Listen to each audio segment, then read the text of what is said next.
साहेब, instructor साहेबों, प्रिय विद्यार्थी भाइयों ने बहनों, मतदार जागृति कार्यक्रम अंतर्गत सौ प्रथम आपनो देश लोकशाही है। लोकशाही अब्राहम लिंकनना मत प्रमाणे લોકો દ્વારા અને લોકો માટે ચાલતું શાસન। વિશ્વની અંદર બે પ્રકારની શાસન પ્રણાલીઓ ચાલે છે, એક લોકશાહી, નંબર 2 રાજાશાહી। આપણે લોકશાહી મત, તાંત્રિક મત અપનાવેલો છે, એટલે 18 વર્ષ કે તેથી વધુ ઉંમરની વ્યક્તિને કોઈ પણ પ્રકારના દબાણ વગર સંપૂર્ણ ન્યાયિક રીતે મત આપવાનો અધિકાર છે। પરંતુ એવો વ્યક્તિ મત આપી શકે છે જેનું મતદાર યાદીમાં નામ હોય। આપણે આ જાગૃતિ એટલા માટે કરવાની છે કે 18 વર્ષની ઉંમર થઈ જાય એટલે આપણું બૂથ લેવલ ઓફિસર દ્વારા આપણું નામાંકન કરવાનું છે, નામ નોંધાવવાનું છે અને તેમના દ્વારા આપણે ચૂંટણી કાર્ડ આપવામાં આવે, ત્યાર પછી જ આપણે મત આપી શકીએ છીએ। તો સૌ પ્રથમ આપણે કામ એ કરવાનું કે 18 વર્ષ કે તેથી વધુ ઉંમર થાય એટલે આપણે મતદાર યાદીમાં નોંધણી કરાવી દેવાની।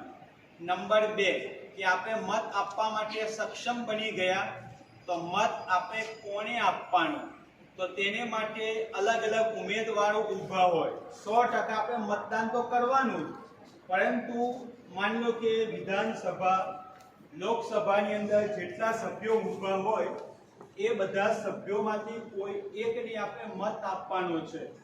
ઉપરોક્ત જે ઉમેદવારો છે આપણે ગમતા નથી તો એના માટે સરકાર દ્વારા એક બીજો વિકલ્પ અપનાવેલો છે કે છેલ્લું બટન નોટાનું છે કે ઉપરોક્ત ઉમેદવાર અમને ગમતા નથી એમ કરીને પણ આપણે નોટાનું એટલું ઘૂરું બટન દબાવવાનું છે। તો આ રીતે આપણે તમામે દરેક વ્યક્તિએ જે પુખ્ત વયની થઈ જાય તેને મત આપવાનો અધિકાર છે અને મત એ કોઈ પણ પ્રકારના લાલચ, પ્રલોભન વગર કે દબાણ વગર મત આપે।